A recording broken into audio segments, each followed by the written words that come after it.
Everyone, good morning. Today we are going to complete from where we left. We are going to complete the next part of literary sources of history, and we have to start secular literature today. So, let's start. Socio religious scriptures के अलावा बहुत सारा literature available है जिसके अंदर बहुत सारी historical evidence है एंशंट इंडिया के बारे में. ठीक है, तो कौटिल्य का वर्क है सबसे ज़्यादा इम्पॉर्टेंट इस केस में. Kautilya's work related to political economy, इसके जो कौटिल्य ने 4th सेंचुरी BC में अर्थशास्त्र लिखी थी, उसके अंदर political, economic and religious life of Mauryas के बारे में काफ़ी कुछ डिटेल हमें मिलती है. अगर देखा जाए तो ड्रामा इज़ वन जॉनर जिसके अंदर बहुत सारी पॉलिटिकल इंफॉर्मेशन हमें मिलती है. Mudrarakshasa was written by Vishakhadatta, जिसमें नंदाज एंड मौर्यास के बारे में हमें पता चलता है. फिर उसके बाद एक दूसरा वर्क है देवी चंद्र गुप्तम. इसका सिर्फ थोड़ा सा पोर्शन अभी अवेलेबल है, बाकी सारा जो वर्क है it is almost lost.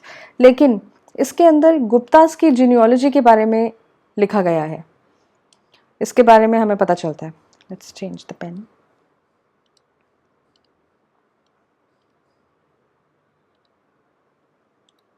Okay, next is Malavika Agnimitra. Malavika Agnimitra हमें बताती है शुंग डायनेस्टी के बारे में. Then comes Bhasa and Shudraka. इन्होंने हिस्टोरिकल इवेंट्स के ऊपर बहुत सारे प्लेस लिखे हैं. गौड़वाहो वागपति ने लिखा है और इसके अंदर यशोवर्मन जो किंग था उसके एक्सप्लॉइट्स के बारे में लिखे हैं. Yashovarman was the king of Kannauj, ruler of Kannauj. Then comes Vikramanka Devacharita. इसके अंदर लेटर चालुक्य किंग विक्रमादित्य के बारे में लिखा गया है. ये बिलन की लिखी हुई बुक है. 1 2 3 4 5 6 दीज आर 6 एग्जाम्पल्स जो हम एक बार याद कर लें तो हम इसे मेंस में बहुत इजीली कोट कर सकते हैं, अच्छे मार्क्स पे मिल जाएंगे. Then next source of secular literature is biographies. इसके अंदर आता है आपका सौंदर्यनंदा काव्य. सौंदर्यनंदा काव्य एंड बुद्धचरित, ये दोनों अश्वघोष ने लिखी है, वो भी काव्य स्टाइल के अंदर ये बुक है. बाणभट्ट की हर्षचरित के अंदर हर्षवर्धन जो कि कन्नौज का रूलर था उसके बारे में उसकी बायोग्राफी है. देन नव सहसांक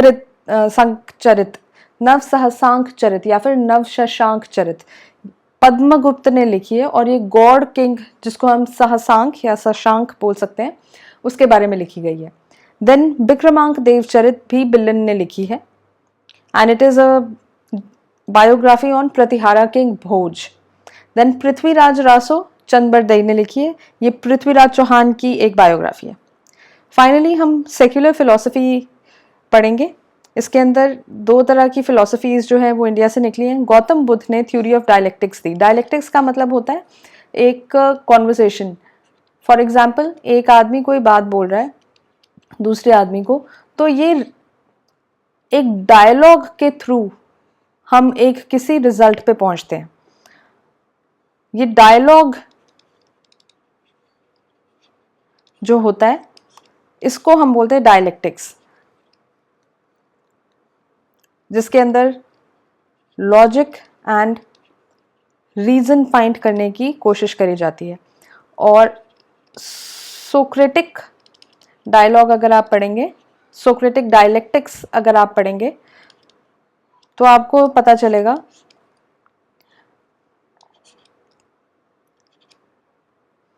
कि डायलेक्टिक्स जो है वो कितनी रेलेवेंट और इम्पोर्टेंट चीज़ है. इनफैक्ट आज की डेट में देयर इज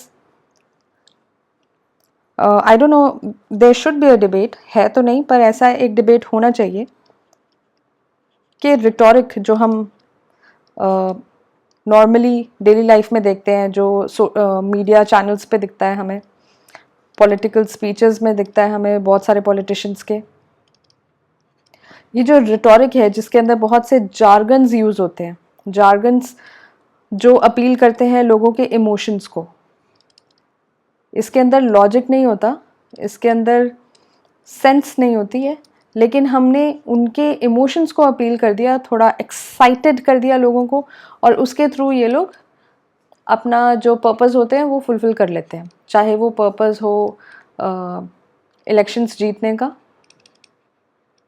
या फिर वो कोई वेस्टेड इंटरेस्ट हो किसी का।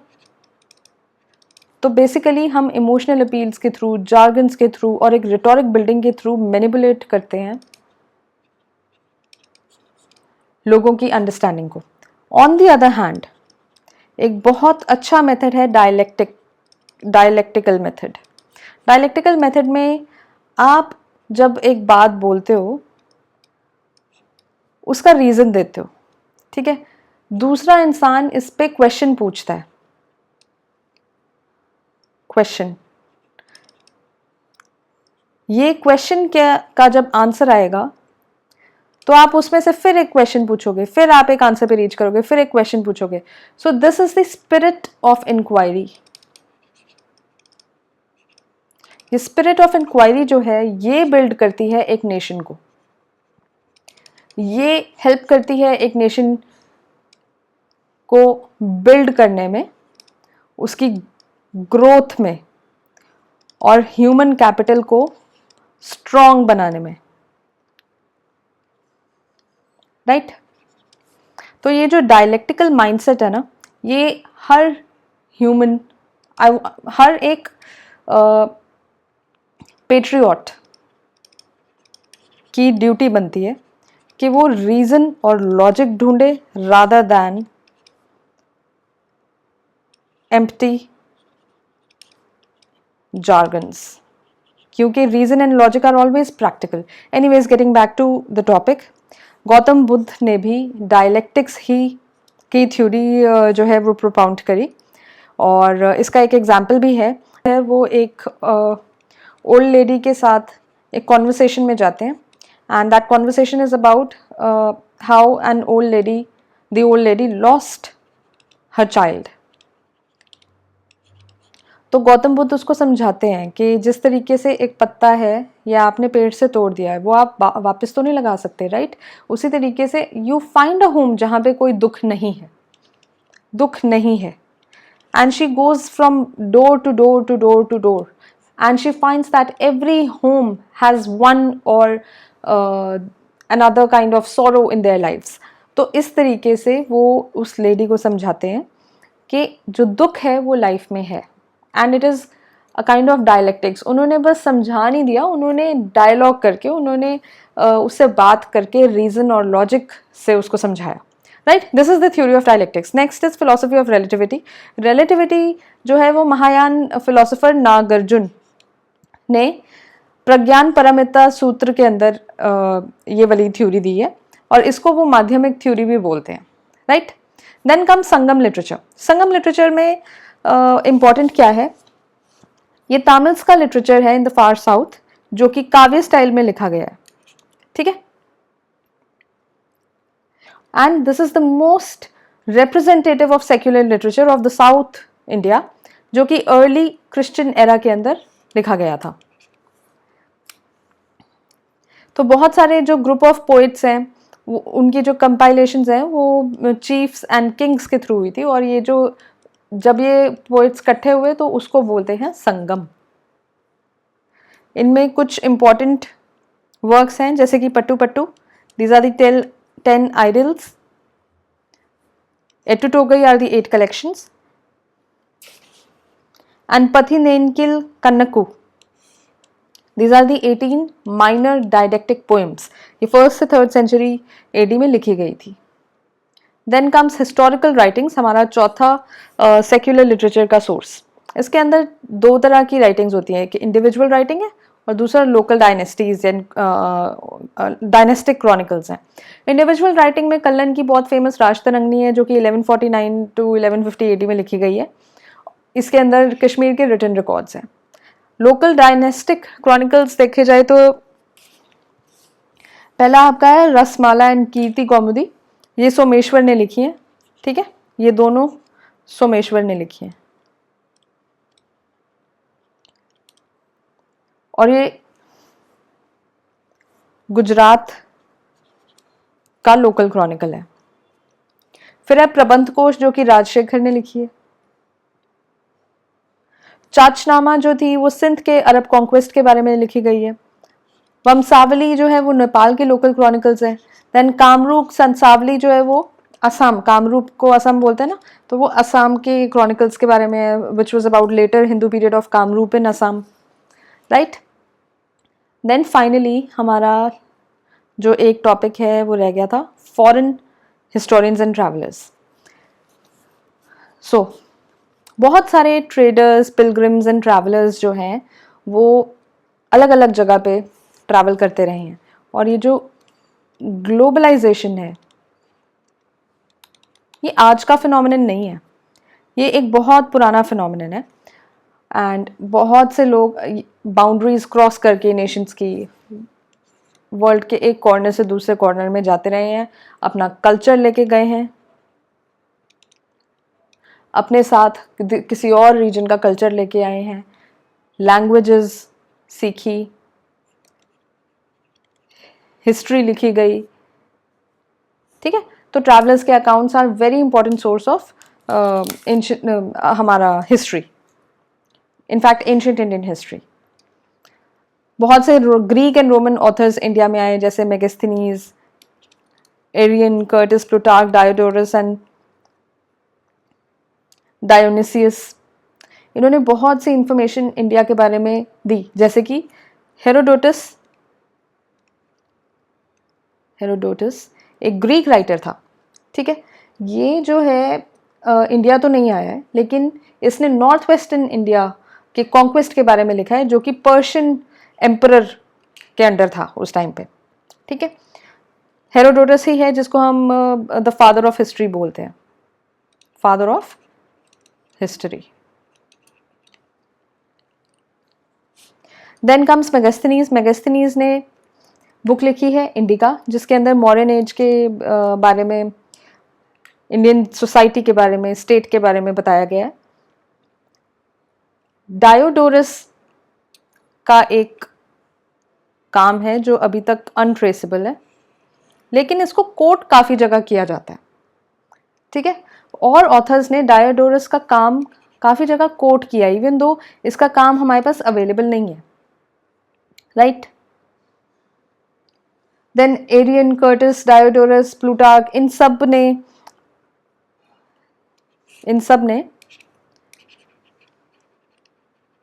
अलेक्जेंडर के इन्वेजन, जब अलेक्जेंडर ने इंडिया में इन्वेड किया था, इसके बारे में लिखा है।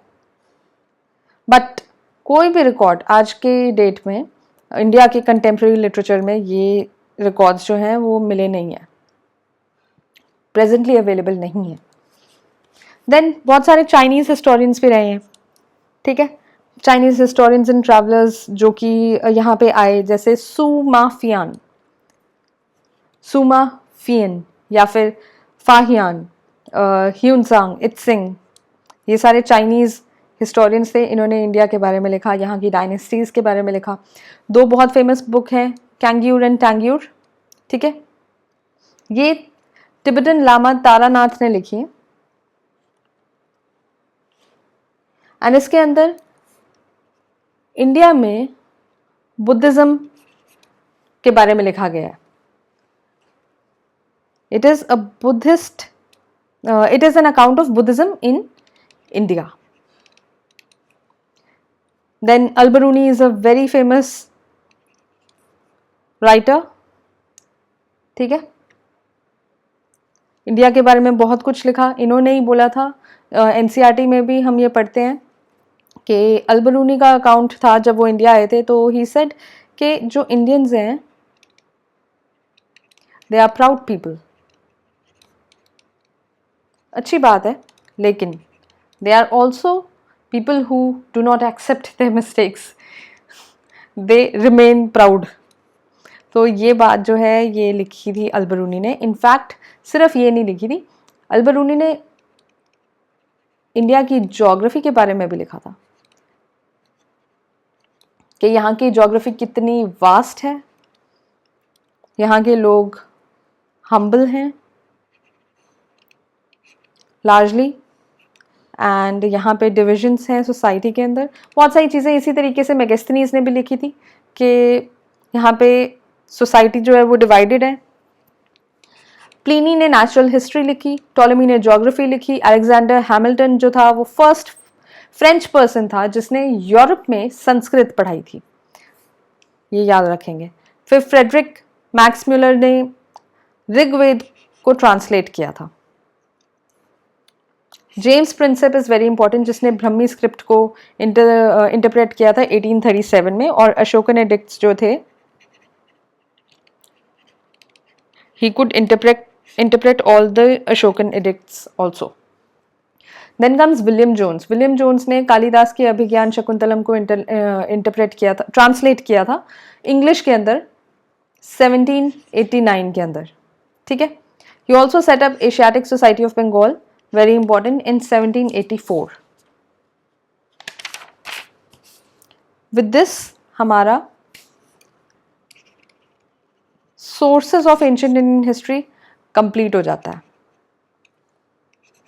There are a few other important examples जो मैं अलग से एक लेक्चर में सारी नोट डाउन करके उसका PDF भी दे दूंगी if you want.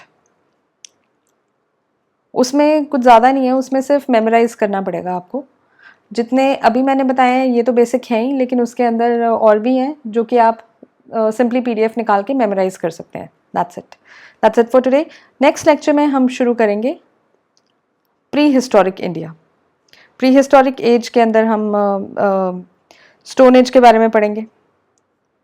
And thank you.